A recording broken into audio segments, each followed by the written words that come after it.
Jeg skruer lige lidt op for dig. Du kan slet ikke høre noget, jeg siger. Det er bare helt jeg kan sagtens høre det. Jeg kan bare helst se, at så nu er vi cirka lige høje. Okay, jamen der kan man bare se.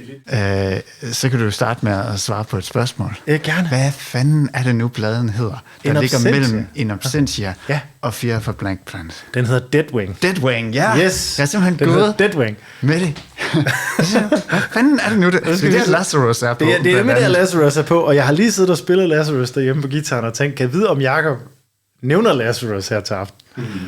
Fordi det har jeg så allerede gjort. Ja, men den er jo så netop ikke fra... Nej, den er ikke fra In Absentia. Men det var sådan lidt... Fantastisk nummer.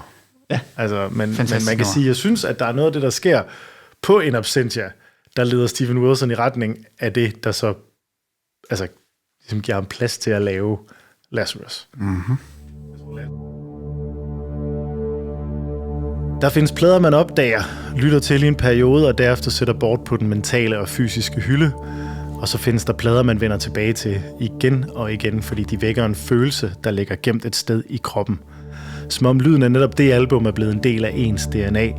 Og når man hører det igen, er det som en påmindelse om duften af netop den sommer, fornemmelsen af det kys, eller af at turde håbe og drømme. In Absentia af Porcupine Tree fra 2002 er sådan et album. Det er et album, der bevæger sig i grænselandet mellem det voldsomme og det intime, mellem støj og stilhed, mellem det udtalte og det, der næsten ikke kan rummes i ord, hvor tonerne og Steven Wilsons produktion i stedet tager over. Det er en plade fuld af vekslende lydbilleder. Det er et album præget af et nogle gange tålmodigt fravær af lydcollager, der er pakket ind i rumklang og af passager med sparsomt akkompagnement, der ligger side om side med voldsomme metalinspirerede energiudladninger. Men det er også en plade med en næsten øm klarhed og et knugende nærvær i de ofte vemodige, men knivskarpe melodier og vokalharmonier. Alt sammen elementer, der skaber et enestående, smukt og medrivende lydbillede. For mange af os er In Absentia ikke bare et album, men en ledsager, der har fulgt os. In Absentia var med os i høretelefoner på vej hjem i mørket, i kælderværelser, hvor tiden pludselig stod stille, i øjeblikke, hvor man følte sig alene, men opdagede, at der var et sted at sende tankerne og drømmene hen. Mit navn er Jens Aulkær Bensen, og det er podcasten, hvor vi helt almindelige mennesker taler om helt exceptionelle albums, hvad de har betydet for os, og måske også for dig. I dag dykker vi ned i vores oplevelse med Porcupine Trees mesterværk In Absentia. Velkommen til genlyd.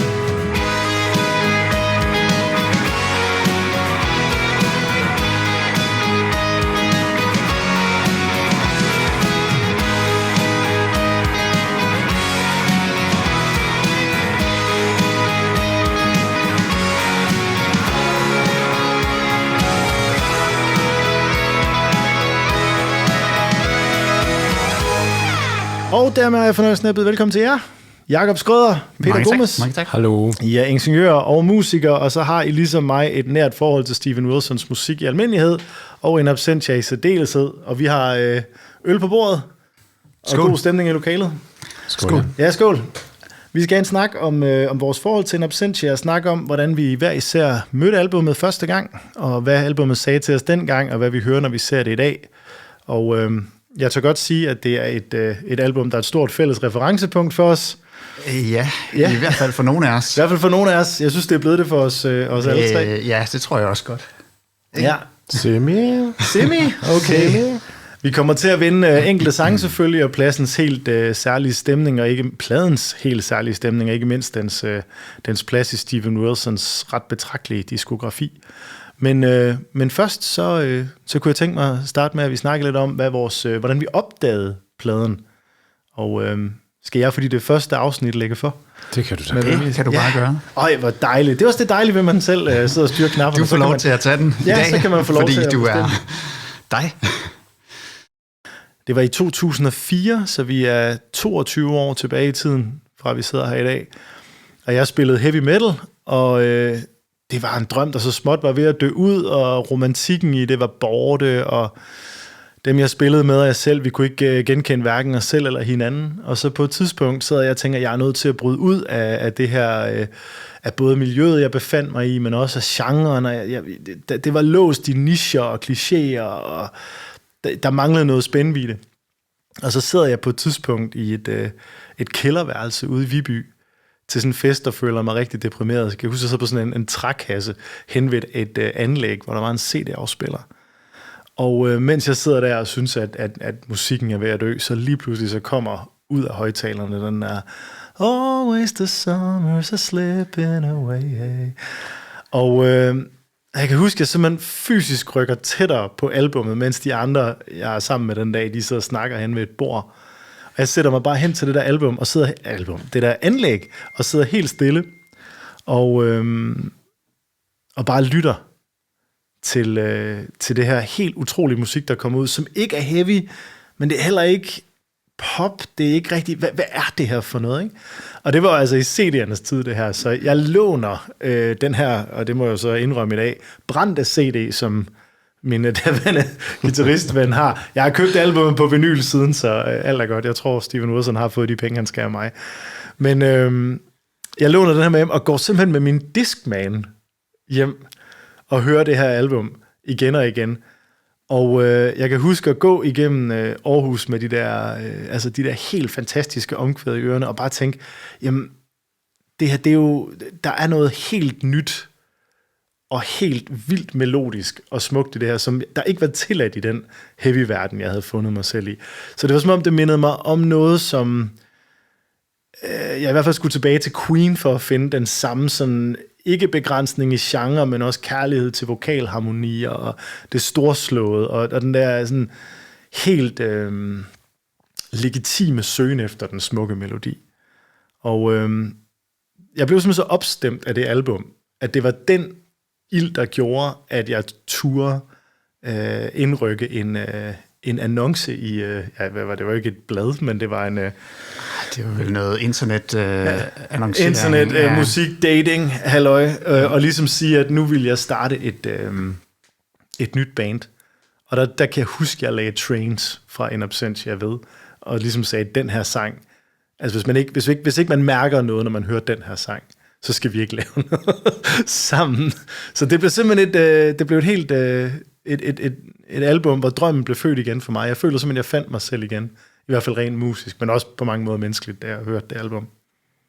Altså, jeg ved ikke, jeg synes jo på mange måder, at den lægger rigtig meget op til min intro til den plade, fordi det startede faktisk med, at jeg så en annonce på internettet, kan man sige. Jeg havde ikke rigtig prøvet at spille i band før på det givne tidspunkt, og så pludselig så jeg den her annoncering af en, der søgte musikere til at starte et band. Ja, hvem var det, monstro? Ja, det er sådan et godt spørgsmål. Det er et rigtigt, og ja, det var jo sådan, vi mødte hinanden.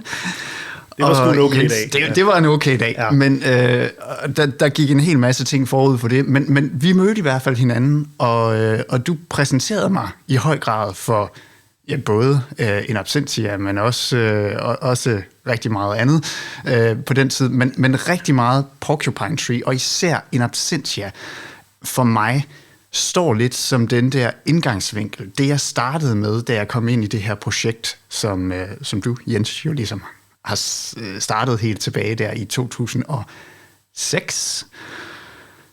Det er ved at være nogle år siden. Pjat med dig.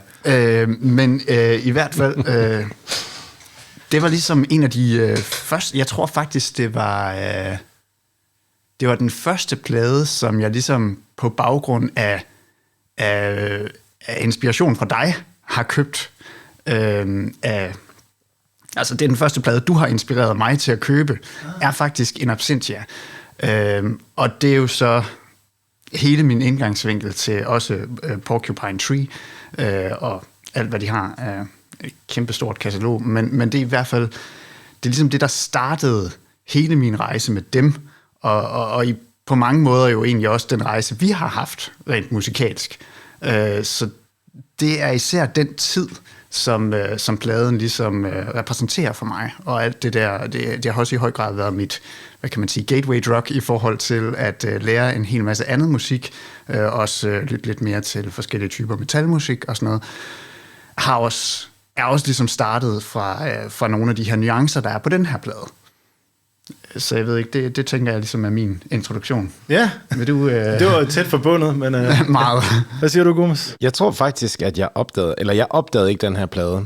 Jeg hørte nogle af sangene derfra, umiddelbart efter dens udgivelse.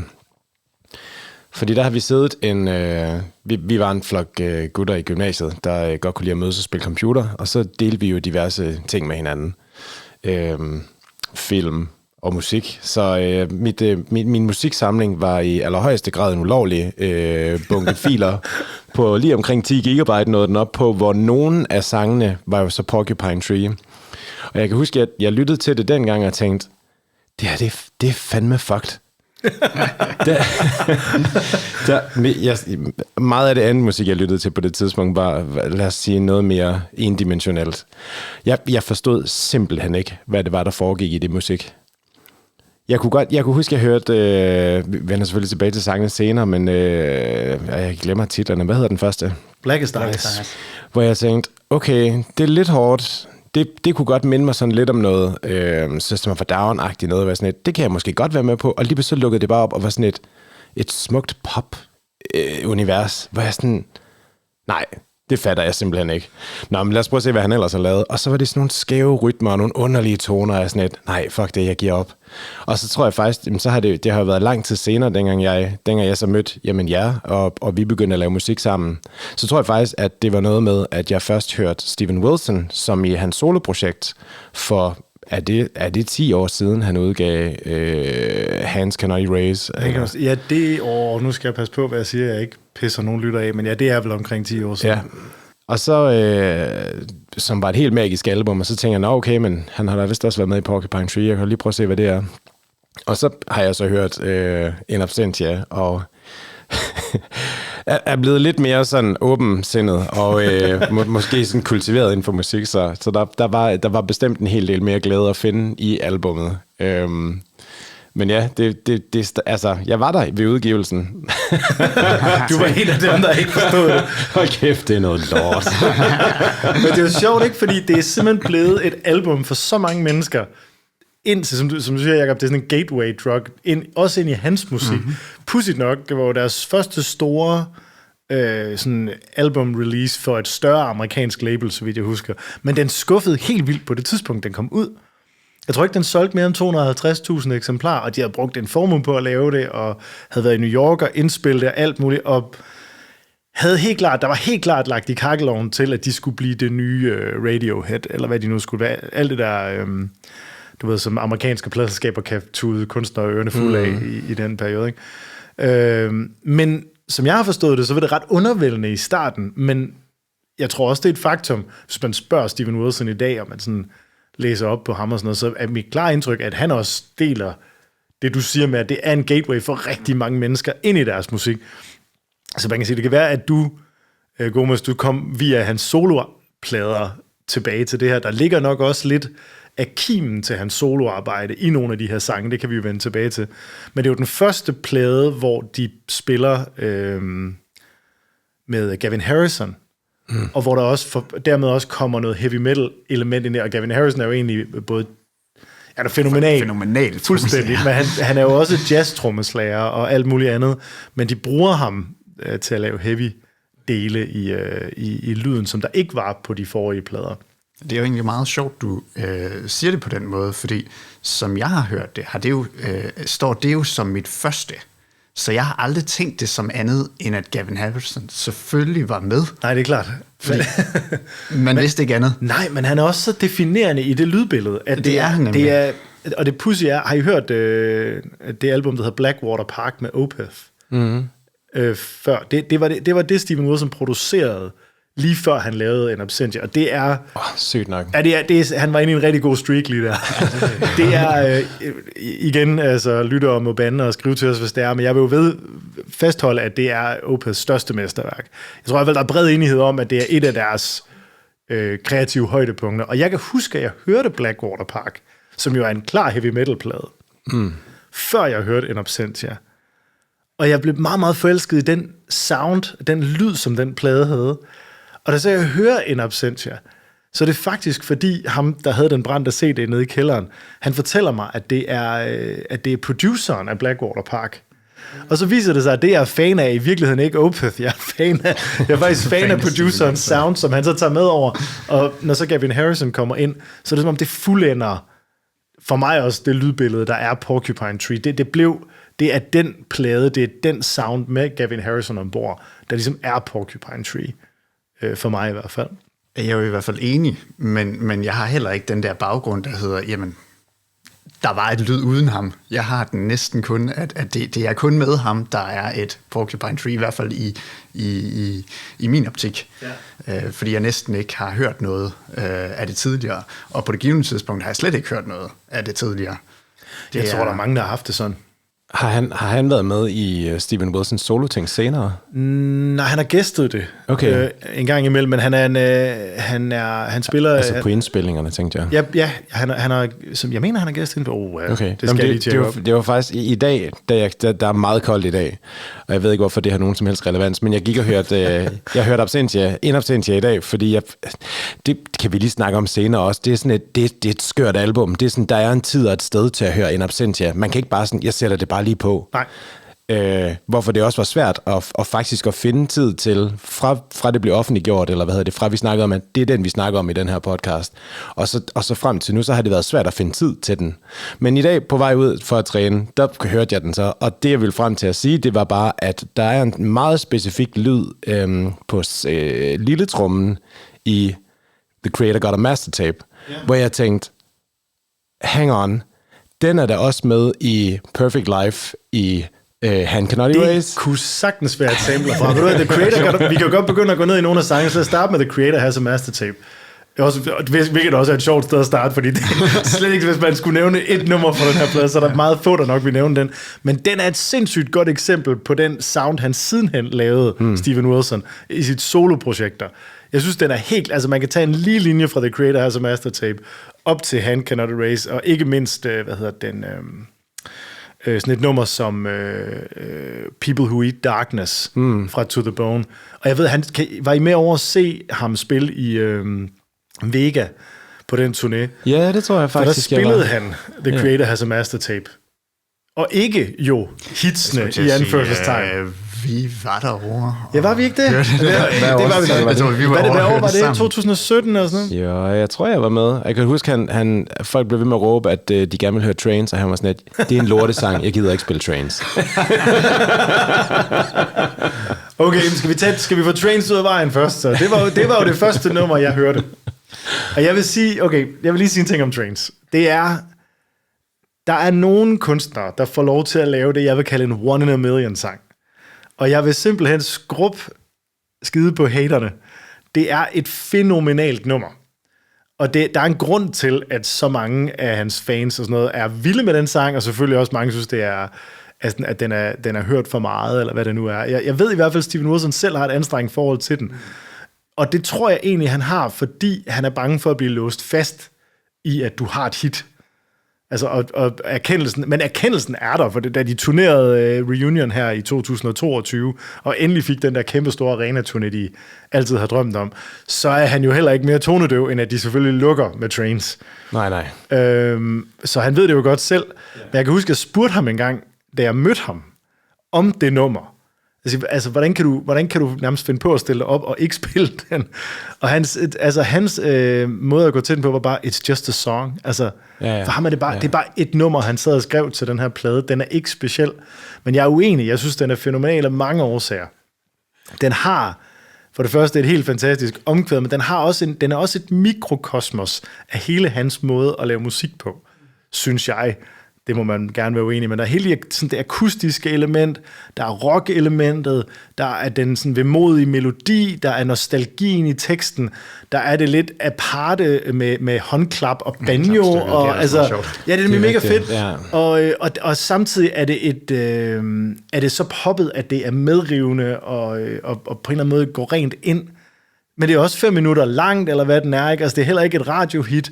Så jeg synes, der er rigtig meget Steven Wilson i den sang. Så det har altid irriteret mig, at han ikke ville åbne, hvor fantastisk et nummer han har lavet. Altså, jeg kan godt finde mig selv på begge sider af lad os sige, fansene, der sådan et, det er mega fedt, det elsker vi, altså dem der er sådan et, den har vi altså hørt. Fordi jeg satte pladen på i dag, og Blackest Eye er så fremragende en sang, og så kommer Trains, og jeg bliver ikke glad, når Trains kommer. Jeg bliver glad, når klappet kommer der i. og jeg bliver glad, når banjoen er der. Og så kører den tilbage i Train, så er jeg sådan lidt, ja, okay, men jeg ved, at banjoen det kommer som slut også, så det glæder jeg mig til. Ja, fedt. ja, men altså...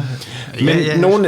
Nå, undskyld. Jakob må også gerne have en mening om Nå, men altså, jeg tror, jeg har det sådan lidt specielt med Blackest Eyes, fordi jo mere jeg har hørt den, jo mere hører jeg den der historie bagved. Og mener du Trains? Nej, undskyld, Blackest Eyes. Nå, du mener Blackest Eyes. Jeg har faktisk... jeg kan sige, fået den lidt anstrengt med den, fordi det er sådan lidt... Jeg hører en sang om en voldtægt lige der. Ja, det er så mærkeligt. Undskyld. Og det er helt i orden. Men så jeg synes, at i det øjeblik, jeg sætter pladen på, og så har jeg hørt Blackest Eyes, det er stadigvæk et godt nummer. Ja. Men jeg har også sådan lidt, og det lyder heller ikke helt rart, det der. Og så hører man Trains, og så er jeg bare sådan, det føler jeg er befriende, fordi der er jeg lidt mere på Jenses galej i forhold til det der med den behagelige popmelodi, men også vemodighed, og også rock-elementer og sådan noget. Så lige pludselig så er man... Altså, jeg er tilbage i noget, der sådan er rart. Hvor Blackest Eyes, den kan godt gøre mig en lille smule sådan... svingende. Jeg vil så sige, altså, måske lidt til mit eget sådan, forsvar i forhold til, hvor romantisk jeg har et forhold til pladen. Jeg kunne ikke gennemskue, hvad de der sange handlede om, da jeg hørte den i sin. For jeg har nemlig ligesom du selv, har jeg sådan genovervejet Blackest Eyes, men jeg kan ikke se bort fra, hvordan det var at høre den første gang. Fordi som du sagde i starten, Gormester, når den kommer ind, så kommer den ind med sit heavy riff, og lige pludselig bryder den op i den der måde, som Steven Wilson kan lave akustisk pop på, og så begynder den jo bare sådan med Mother sings a lullaby to a child, sometime in the future, boy goes wild, I know his nerves are feeling some kind of energy.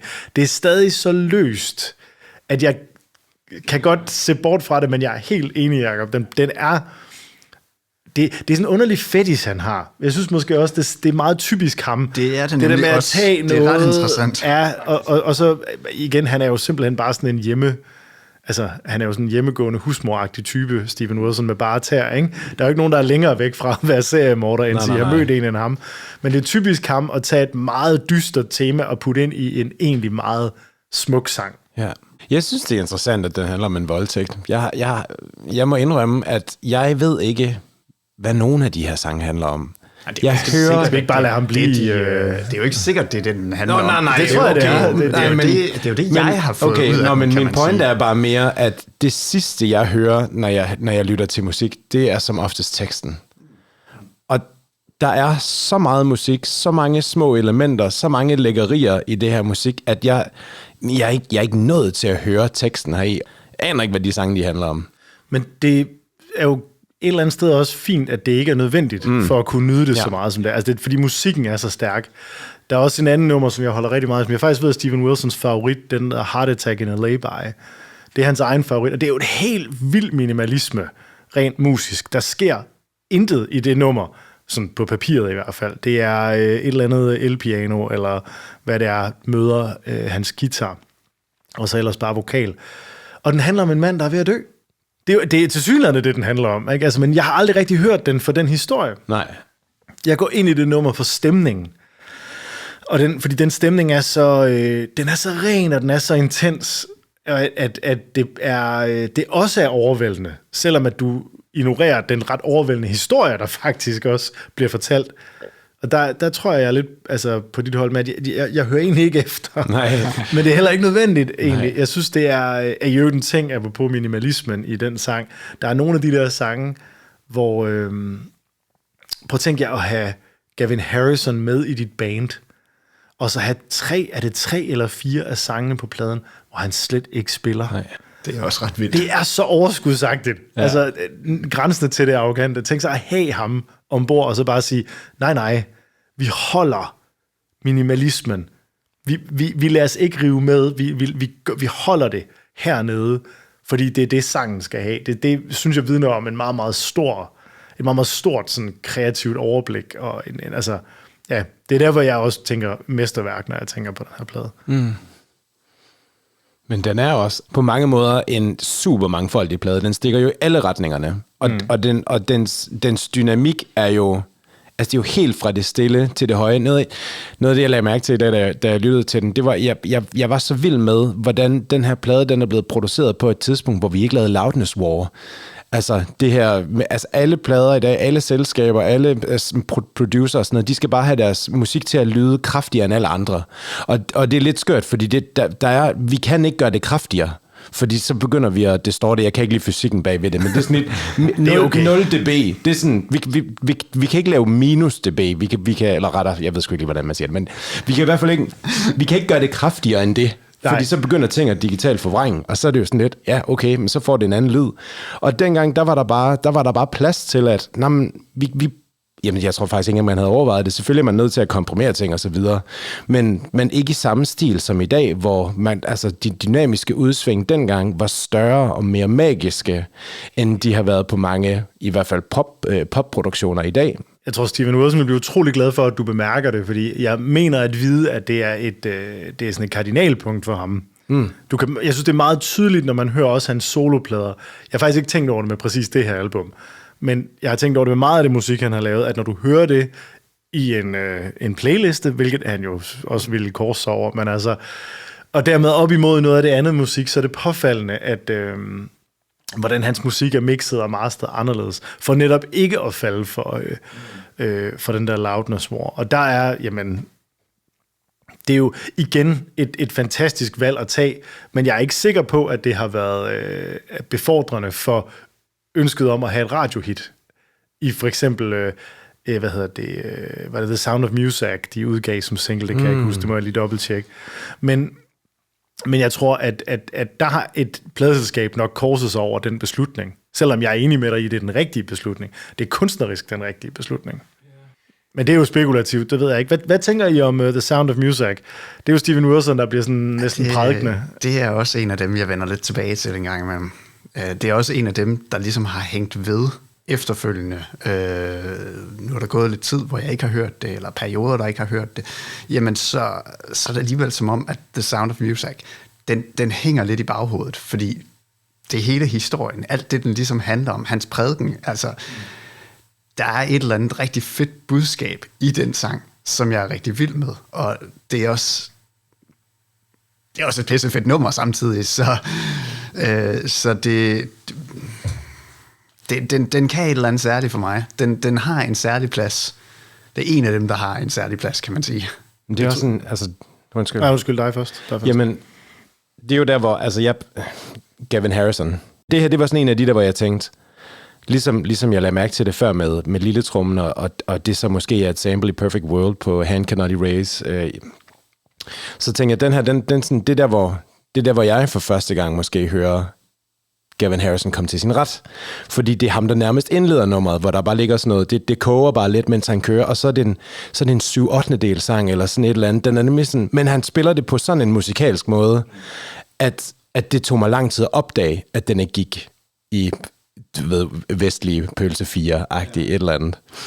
Jeg ved, at jeg så et virkelig fantastisk interview med Gavin Harrison i noget, der hedder Drumeo, hvor han fortalte, at fordi for mig var det også, det var nummeret, der gjorde, at jeg lagde mærke til, at der var en anderledes trommeslager her. Ikke mindst fordi, at jeg synes ofte, når folk kan spille noget, der er så kompliceret som det der, så bliver det ofte overgjort.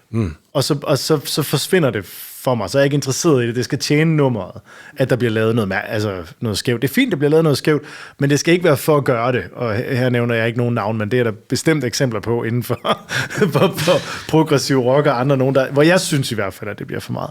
Men her, det er den der sådan sindssygt flot spillede og helt igennem passende rytme. Og så fortæller han i det her interview i Drumeo, at det er Steven Wilson, der har komponeret rytmen. Og han siger, at det er det rytmespil, altså det er det trommespil, jeg er mest berømt for at spille. Det er sandsynligvis den der, af alt, hvad han har spillet. Han har jo spillet altså med alt og alle Gavin Harrison, og store stjerner og sådan noget, hvor folk ikke har vidst, at det er ham, der spiller. Og men den der, alle taler om, det er Gavin Harrison. Og ironien er, det er Steven Wilson, der har programmeret det. Men han viste så også, og det synes jeg også er helt evident, når man hører dem spille den, det er hans swing, det er hans musikalitet. Altså, Steven Wilson har programmeret det på en trommemaskine, ikke? Viste det til Gavin Harrison, og så er Gavin Harrison gået ind, som han sagde, på en perfekt dag, og så er det bare, så sad den der, ikke? Men det er hans måde at få løst det på. der gør, at det bliver så godt. Helt sikkert. Så al kredit til Gavin Harrison for det. Det er bare så ironisk, at det er Steven Wilson, der har programmeret den der trommerytme, og så forsøger han så at spille det. Klart. Altså har han sådan gennemkomponeret den med, det er det her, jeg vil have, eller er det sådan skitser af, at det er det her? Det er altså det grundbeatet, som du hører af Steven Wilson, men det er jo selvfølgelig Gavin Harrisons klokker og han har nemlig sådan nogle lækre, sådan noget lækkert klokkespil, han laver en gang imellem. Ja, hvor det er sådan, og det, som jeg forstår det. Og når jeg lytter til det, så er det sådan et, altså jeg vil ønske, at jeg kunne spille trommer-agtigt, men jeg vil aldrig kunne komme til at ramme det der, for jeg kan ikke finde ud af helt præcis, hvornår de der slag, de kommer, men det virker så naturligt, når de gør. Ja, og det fede er, at når man har set ham spille den nogle gange, så lægger man også mærke til, at fordi han er så i så stort overskud, at han spiller efter, hvordan han har det den dag. Altså det, det er så fantastisk. Når du er så dygtig, så bliver det nærmest som om, der er en, der fortæller dig en historie, som lidt er farvet af, hvordan har jeg det den dag. Ikke? Altså, og ærligt talt, hvor sej en trommeslager skal man være, før at du kan høre, at det er den person, der spiller.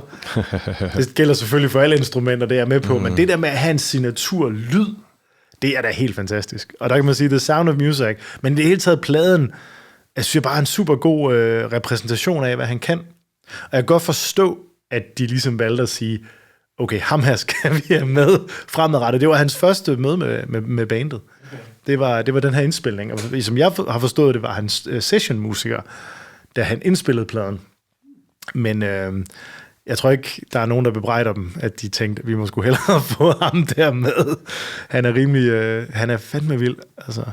Helt vildt. Jeg kan huske nogle af de gange, vi har set Porcupine Tree live, så når hans trommesæt bliver sådan rullet ud på scenen, og de tager klædet af, som det dækker af, så publikum altså eksploderer i jubel. Bare for at se hans sonore trommer. Alle ved ligesom, at nu kommer Gavin Harrison. Det er virkelig fantastisk. Der er en sang, jeg godt kunne tænke mig at snakke om, som jeg synes er med til at højne en Absentia i kvalitet. Det er den, der hedder, jeg ved simpelthen ikke, hvad den hedder. Hvordan man siger det. Hedder den Dot 3? Hedder den Kaliber 3? Hvad hedder den? Eller Komma 3? Jeg aner det ikke, og det er egentlig også fuldstændig lige meget. Jeg har hørt den kaldt det hele. Men Dot 3 er jeg ret sikker på, Steven Wilson sidder og siger. Jeg vil mene, at den sang, sådan en type sang, det er sådan en rigtig albumtrack. Og mange ville sikkert ikke have taget sådan et nummer med. Den koger bare i lang tid i en bas, og så kommer rytmen på, men med en e-bog, og muligvis den første e-bog, jeg sådan rigtig har lagt mærke til. Jeg har selvfølgelig hørt e-bogs før, men hvor jeg sådan tænkte, gud, hvor kan det lyde længselsfuldt, når du hen over det der beat, bare ligger den der elektriske guitar på nogle lange toner. Indtil til sidst, at det bare udløses i akustisk guitar-akkorder, bare sådan 3-4 stykker, hvor han laver en lille bitte detalje, som jeg slet ikke kan få nok af, og jeg har hørt det her album jo siden 2004. Jeg glæder mig hver gang til, at jeg skal høre det, at på et tidspunkt er der en af de 3 akkorder, hvor den akkompagnerende elgitar tager akkorden, sådan helt standard, og den akustiske guitar tager den som 9'er. Og det er så fræk en lille sød detalje, og jeg elsker det. Og så kommer sådan en typisk Steven Wilson trademark vokalharmonier indover, der bare synger den der ene linje. Black the Skies, Weapon Fly, eller hvad fanden han synger, ikke? Og så render sangen ud i et lidt mere i det tunge groove, ikke?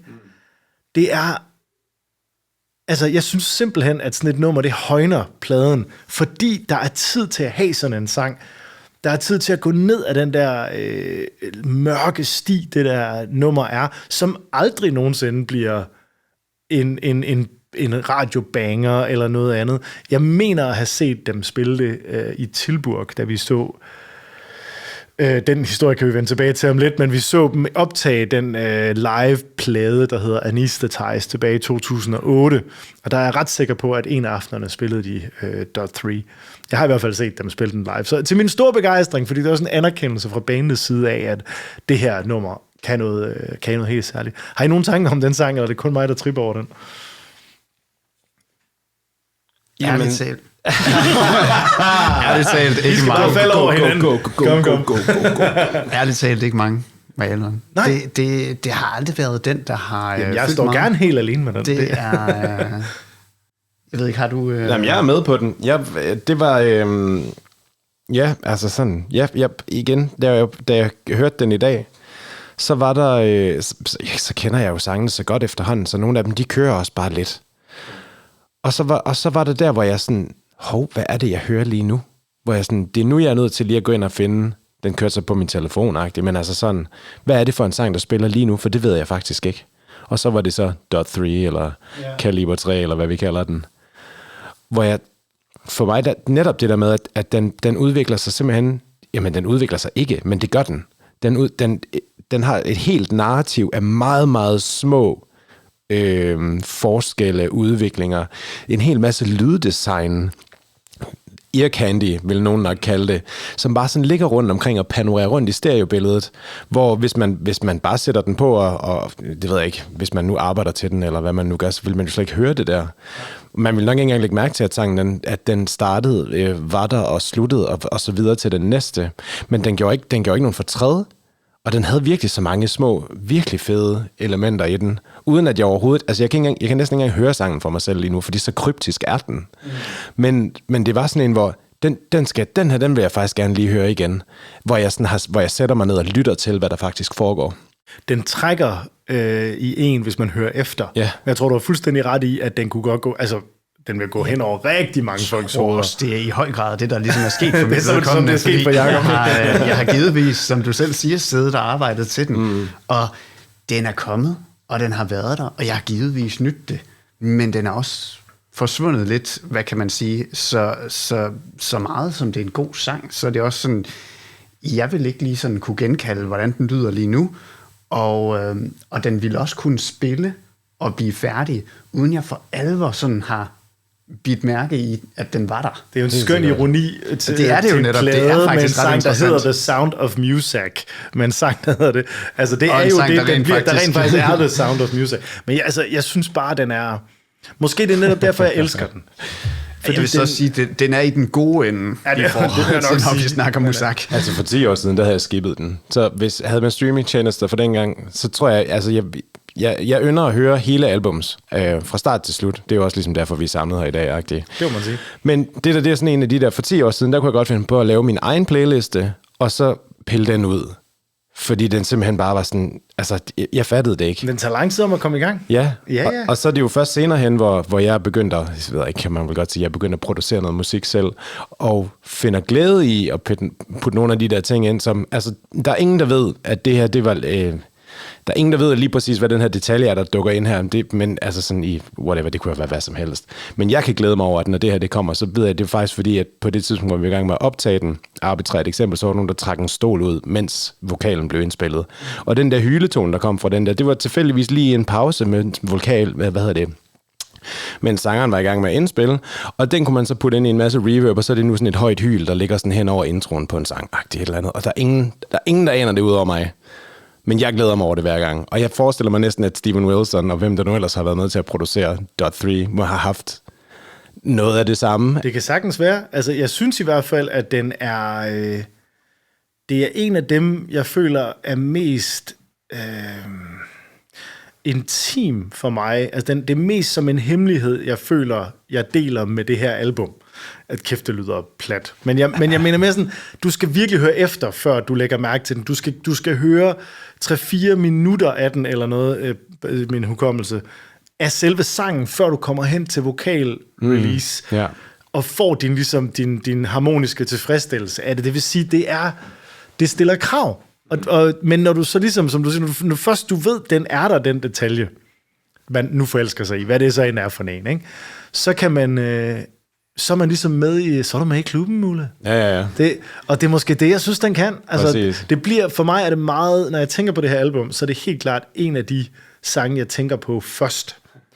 Hvilket er skørt, fordi at der er jo andre sange, jeg både har hørt mere, og vi har spillet mere, jeg har spillet live, hørt over hele verden, og det er jo ikke den. Men der er noget i den lyd af præcis den her sang. I kan godt høre, I skal hjem og høre den igen senere. Jeg har jo lyttet til det, netop det, jeg lige sagde. men lige om lidt, så har jeg glemt den igen, og så er det først næste gang, jeg hører den, hvor jeg tænker, sådan, ja. Men man skal også sige, altså er den 4,5 minut, er den 5,5 minut? Så noget af den stil. En kæmpe lang sang, hvor der ikke rigtig sker noget, men der sker alt muligt. Men man skal virkelig have tålmodighed. Apropos at være tålmodig, nu har vi rost det hele meget, men der er faktisk en ting i Steven Wilsons måde at komponere på, jeg har svært ved at forlige mig med altid. Og det er, jeg synes, at han har sådan lidt overordnet set en heavy stil, og sådan lidt jazzy stil, hvis man hører nogle af hans soloplader, og så har han den her meget melodiske og harmoniske stil. Og det er klart mit indtryk, at fans rundt omkring er delt meget ned i midten af, om man synes, at han gør det ene eller det andet bedst. Men jeg hører helt klart til den lejr, der synes, at Steven Wilsons største geni, udover hans evne til at skabe lydbilleder, det ligger i det her med det melodiske og det harmoniske. Jeg synes, han skriver helt fænomenalt gode melodier. Det her det er jo så, som vi snakkede om før, det første album, hvor heavy-delene for alvor træder ind. Blandt andet i sådan et nummer som Wedding Nails, som er den her heavy metal instrumentale sang. Og der må jeg sige, at det er, hvis jeg skulle nævne et sted, hvor jeg synes, at det bliver, at pladen bliver lidt ligegyldig.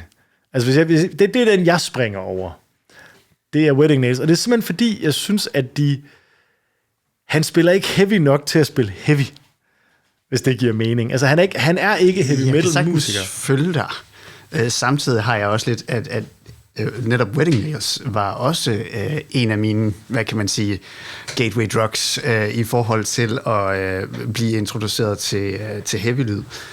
Eller mange andre, der også er her på pladen. Men den er en af dem. Så på nogle måder, så er det også en, jeg ligesom... jeg vil sige, det er ikke en, der står som højest på min liste, men den hænger ligesom lidt ved alligevel. Vi så den live nede i Holland til den der optagelse, hvor de lavede Anesthetize. Og live, der vandt den rigtig meget, synes jeg. Den vandt altså retfærdigvis. Jeg tror bare, det er de heavy troper, jeg synes, han spiller på, bliver bare sådan lidt... Det rører mig ikke, men jeg synes, det er fedt, at den her sovnekøbet har været... Det kan være, at du har hørt så meget mere heavy end mig, at... Det skal jeg ikke kunne sige. Men jeg synes, det er fedt, at den gør noget for dig. Har du noget forhold til den, Peter Gomes? Nej, det tror jeg faktisk ikke. Eller ikke andet end, at jeg synes, det var lidt forfriskende, at nu var den bare en instrumentalsang, der dukkede op. Fordi nu har man hørt Steven Wilson rigtig meget på den her plade, så det var også rigtig fedt, at bare sådan, kan vi lige have en lille pause fra ham? Det kunne vi faktisk godt, og jeg synes godt, den kunne bære det. Og det er vel også derfor, han har taget den med. Ja, der var en anden en, de ville tage ud, ved jeg, og det var den, der hedder Prodigal. Og det synes jeg er helt vildt. Skulle den have været taget ud til fordel for et andet fænomenalt nummer, der hedder Drown With Me, som de så... lagde på som en B-side til deluxe, et eller andet. Ja, den er vist på en eller anden deluxe-version af In Absentia, men Prodigal synes jeg simpelthen er aldeles pragtfuld. Det er, Steven Wilson har jo altid haft en ting for det Radiohead-album, der hedder The Bends. Så meget han name-dropper det på, jeg mener det på den plade, der hedder Lightbulb, sådan. Men det kan være lige meget. En af de foregående plader, der name-dropper han endda The Bends. Han har tit talt om The Bends, og jeg synes Prodigal er måske den sang, hvor jeg i hvert fald synes, han kommer tættest på den sådan vemodighed, der er i The Bends. Men den holder jeg rigtig meget af, den sang. Og der tøver han heller ikke med metaforerne, the rain keeps crawling down the glass. Der er ikke... det er... Never seem to last. The good times never seem to last. Der er ingen grund til at pakke ting ind, jo. Nej. Man kan lige, det er rigtigt. Hvorfor gemme alting i en metafor, når du bare kan sige det? Er det den der, han snakker om, hvor han sådan, hvis jeg nu ikke gik på scenen i dag, er der så nogen, der vil... if I left the stage, would that be wrong? Præcis. Den kan jeg helt vildt godt lide. Det var da godt. Det kan jeg helt vildt godt lide. Det er, altså, netop måske på grund af vemodigheden deri, men sådan skrevet over det der sådan... Altså, den er jo glad i sin lyd. Ja. Det er præcis fedt. Og det er også, altså det er sådan klassisk mig overhovedet ikke at høre, hvad den sang den egentlig handler om. Nej, men det er jo tilbage til Blackest Dice, ikke? Altså det der med, er det egentlig ikke et ret glad nummer, det her, til betragtning af, hvad det handler om, ikke? Altså, der er sikkert nogen, der vil sige, at vi var tosset for at sige, Prodigal er glad, men jeg synes, jeg godt følger dig. Det er jo ikke, jeg bliver ikke sådan som sådan deprimeret. Og så er det jo også bare, altså, ja, det er smukke harmonier igen. Altså, jeg bliver ved med at rose de der harmonier, men jeg synes virkelig, han lykkes med det. I virkeligheden er det jo en kompensation fra hans side for hvad han selv synes er hans egen manglende vokal-evner. Yeah. At han laver så mange vokalharmonier. Yeah. Men det er bare blevet en lyd af ham, som virker for mig i hvert fald. Så meget, at når jeg hører No Man og hans andre sideprojekter, hvor han har Tim Bowness eller Aviv Geffen eller nogen andre til at synge, at så savner jeg Steven Wilsons vokal. Ja. Til hans musik, altså til hans kompositioner, er det bare virkelig, virkelig vidunderligt. Og jeg vil ikke høre nogen andre synge Prodigal end ham, eller nogen af de andre for den sags skyld. Jeg lagde mærke til i dag, at han... Nu kan jeg glemme, hvad det var, sætningen den hed. Close your eyes and let it pass. Mm-hmm. Ja, det er også Prodigal. Men hvor han...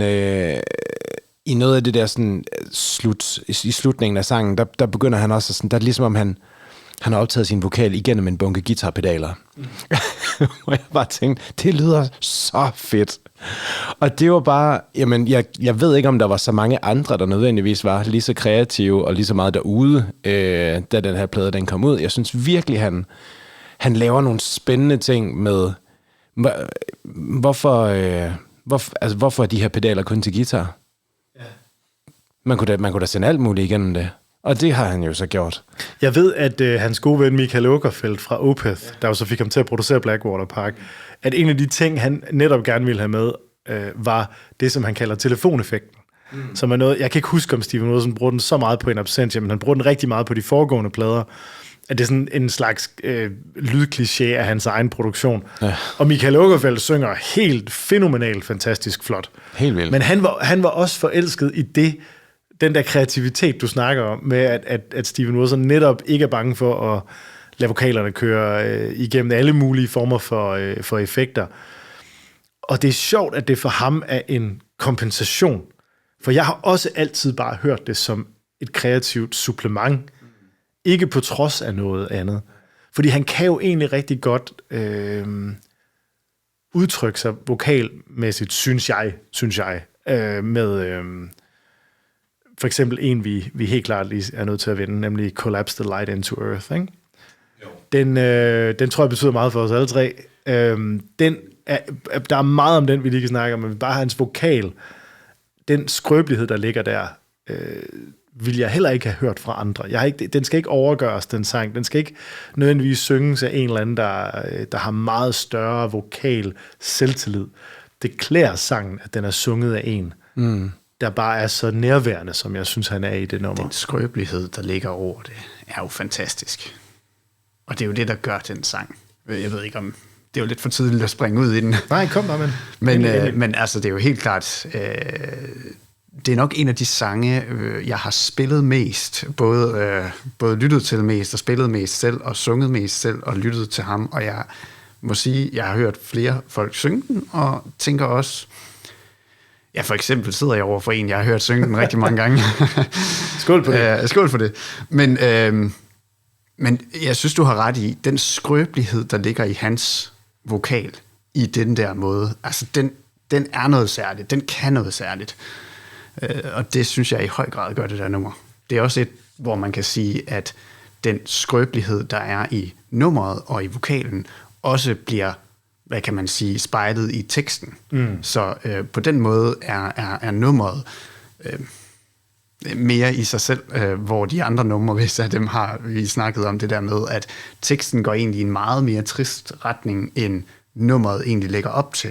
Her føles de ligesom ad. Jeg synes, jeg har godt set. Det er et meget helstøbt udtryk, der er i den sang. Ja, og så det er jo en grineren sang, fordi det er altså på den måde sådan kompositorisk, fordi alt det andet er skiftende taktarter, det er processering mig her, processering mig her. Her har vi en 4-chord song. Og det er de samme 4 akkorder i hele sangen. Det er samme rytme, det er 6/8. Altså der er sådan, på den måde er det ikke et særligt avanceret nummer. Den gør det lige en lille twist ved at køre den sådan lidt femdelt med takterne. Altså den kører ligesom 5 takter. Så det er ikke helt en 4-chord song, men det er rigtigt nok, at det er den stil, den kører. Ja. Men netop, altså sådan, igen, jeg ved ikke, hvad den første, men jeg ved ikke, hvad sangen handler om. Igen. Men der er bare noget helt fænomenalt smukt over sætningen Collapse the light into earth. Er det en solnedgang, han sidder og ser, eller hvad? Ja, jeg har jo desværre, eller heldigvis det, som man ser på det, læst hans Limited Edition 1-biografi, og dermed læst, hvad sangen handler om. Okay. Men jeg tror, jeg vil lade være med at sige det her. Det er måske meget godt. Fordi det skal I fandme have lov til ikke at vide. Fordi det gjorde ikke noget godt for mig at finde ud af det, fordi for mig, nu er det jo en podcast, der i høj grad handler om minderne om musikken, og for mig er det, altså det er at sidde i en bus eller på min cykel i særdeleshed dengang med Discmanen, høre den her sang, cykle igennem Aarhus, og på en eller anden måde blev lige præcis det her nummer, det blev simpelthen lyden af at cykle igennem Aarhus, og jeg var ved at falde ned af stolen, da jeg så købte albummet.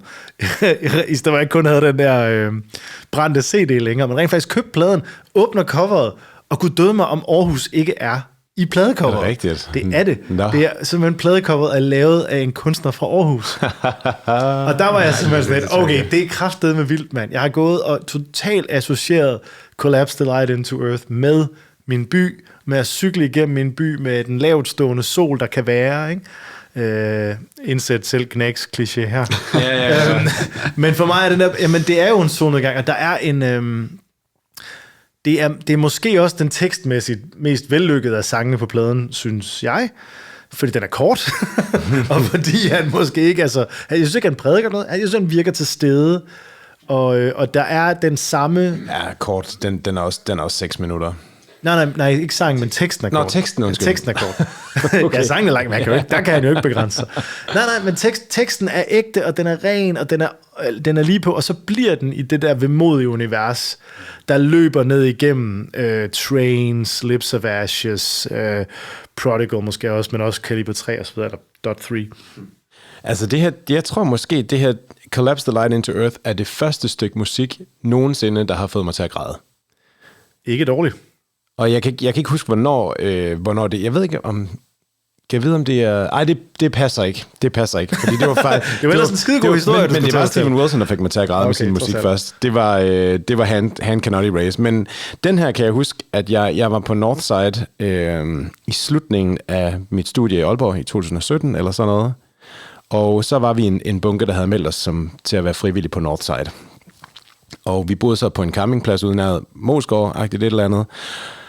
Lang historie kort, så var det mig og en kammerat, der endte med at sidde klokken 6 om morgenen ude på en badebro eller et eller andet, og havde en USB-sludrøren Bluetooth-højtaler. Og så kunne vi jo godt, altså han skulle til Holland, jeg skulle blive i Danmark. Det her det er nok her, vi på en eller anden måde skilles som venner, i hvert fald for nu-agtigt et eller andet. Og så sad vi derude. Det var så ikke Collapse the Light into Earth, men mere sådan den modsatte. Der var det solopgangen, hvor vi så sad og græd på hinanden til den her. Det er en køn historie. Men det var simpelthen til den sang? Det var det. Hold da kæft. Det er også virkelig en vild indgangsvinkel til den sang. Solen stråler, der første gang rammer jeg. Ja. Jeg kan huske et minde, som du kan huske det, Jacob, men vi stod i Holland, det var i 2008, da de skulle indspille Anis de Thijs livepladen, og der stod vi i kø ude foran spillestedet. Ja, den kan jeg godt huske. Det var pissekoldt. Det var pissekoldt, det er så, hvad det var. Men, I want shiver in the cold. Vi lavede faktisk... Jeg ved ikke, hvem af os, der lavede den joke. Der var nogen, der gjorde det i hvert fald. Jeg husker det i hvert fald som om, at der stod en masse mennesker fra alle mulige steder i verden i den her lille by, der hedder Tilburg, som ikke er ret stor. Og spillestedet er for så vidt heller ikke stort.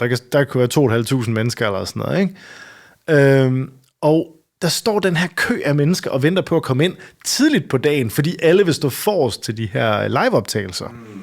Og vi havde ikke nogen børn eller noget liv på det tidspunkt, så vi kunne også stå der tidligt på dagen nede i Holland for at skulle ind.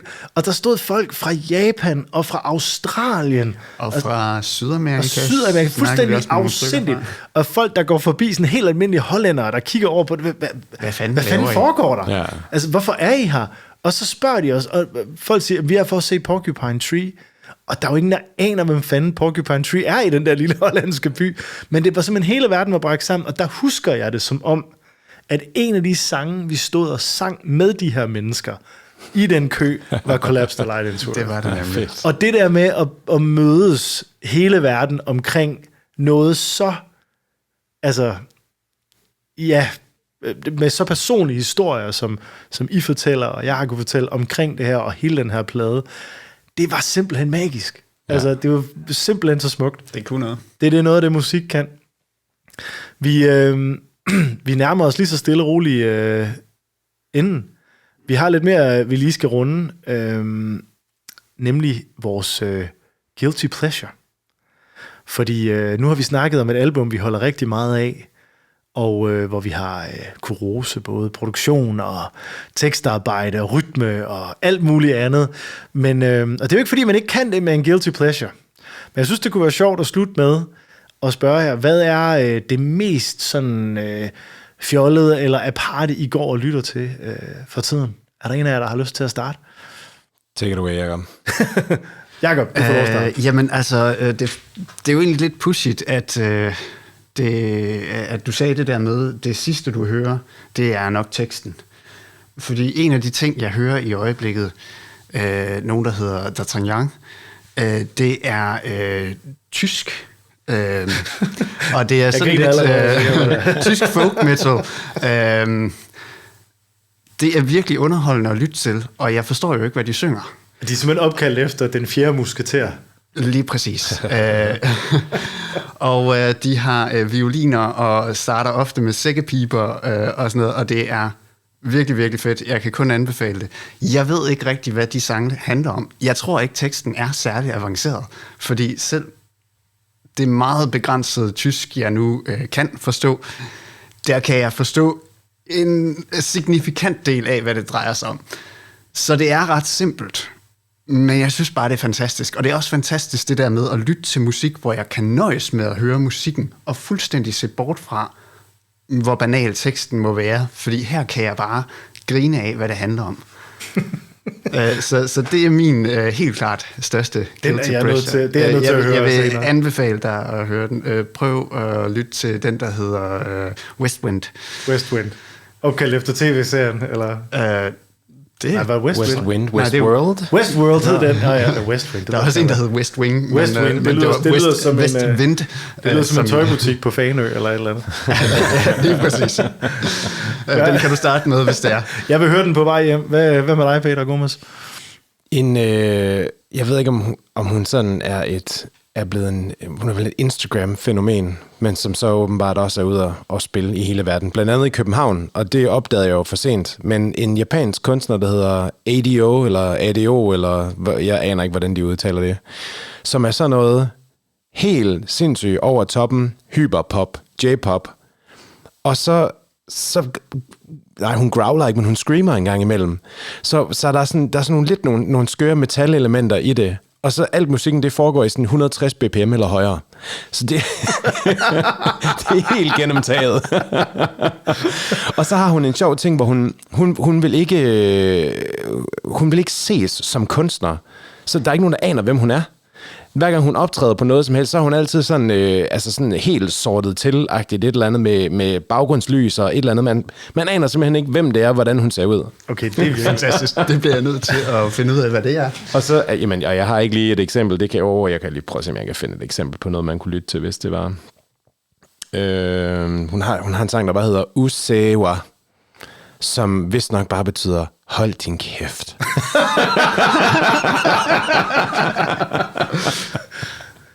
Det er det også. Ja. Okay, jamen... for nu at nævne noget helt andet. Næsten ærgerligt, det ikke var afslutningen. Men jeg ved faktisk ikke, om det er en guilty pleasure, fordi det ville jo kræve, at jeg faktisk skammede mig over det. Jamen, det er det. Ja. Jeg skulle til at sige, det lyder også lidt fedt. Det gør det ikke? Nej, du skammer dig. Det problem har jeg jo også. Prøv at høre her. Jeg synes i princippet, jeg ved godt, det er et fjollet spørgsmål, men jeg synes i princippet ikke, der er guilty pleasure. Så enten kan man lide det, eller også... Volbeat ville være en guilty pleasure. Og det synes du alligevel. Puha. Vi lavede billedet stå, så hvis der måtte sidde nogen. Ja. Jeg måtte lede længe, fordi jeg faktisk har tilgivet mig selv de fleste af mine guilty pleasures. Jeg synes egentlig ikke, at jeg går rundt og sådan undrer mig så meget mere over... Ej, det hører du fandme ikke. Men jeg har dog alligevel nået frem til... Er det Taylor Swift? Nej. Hun har sgu lavet nogle gode sange. Nej, det er Steven Wilson, der faktisk har ledt mig på sporet af et rigtig godt Taylor Swift-nummer i sin podcast. Okay. Så hun har bestemt noget kørende for sig. Nej, det er... det gik op for mig, at der er sådan et nummer, jeg sætter på derhjemme, når jeg skal drille familien. For eksempel, hvis der skal ryddes op, eller vaskes op, eller jeg i det hele taget bare sådan vil danse med børnene og tema. Og det er et Zillertaler Tyrol-nummer, der hedder Dem Land Tirol, die Treue. Der er og det er præcis lige så åndssvagt, som det lyder. Og det er spillet af nogen, der kalder sig originalt Zillertaler. Og den kan man så prøve at finde på Spotify, hvis man har lyst. Det er sådan, altså det er tyroler polka med horn og harmonikaer og trommer. Det hele er lige så forfærdeligt, som man forestiller sig, det er. Men det, der gik op for mig den anden dag, det var, at nu har vi alligevel hørt, altså nu har vi spillet det nummer i familiens skød så mange gange, og hver gang, at vi tænder det derhjemme, så ender vi med at løbe glade rundt i huset og til os. Og jeg ligesom på et tidspunkt kom til sådan en sådan sjælelig skillevæg, hvor jeg måtte spørge mig selv, kan jeg egentlig lide det her? Og jeg vil ikke sige, jeg ved ikke, det er jo ikke sådan, at jeg sådan selv skal høre sangen som sådan, i hvert fald ikke officielt. Men det gik jo for mig, at der er faktisk noget medrivende kvalitet i det her, som jeg måske ikke har anerkendt. Så hvis sådan noget polka bliver spillet rigtigt, så kan det faktisk være utrolig morsomt. Og det, at det er morsomt, er med til at gøre det medrivende. Så en absentia er det ikke, men det må være min guilty pleasure. Tak fordi vi deler jeres. Det har været super hyggeligt at snakke med jer om en absentia. Helt sikkert. Et fænomenalt album, og vi vil sige rigtig mange tak til dem, der måtte have lyttet med. Og hvis der er kommentarer eller andet, gode idéer, albums, I synes, vi skal snakke om, så ligger der en mail i show notes. Det her, det var Genlyd. Tak fordi du lyttede med.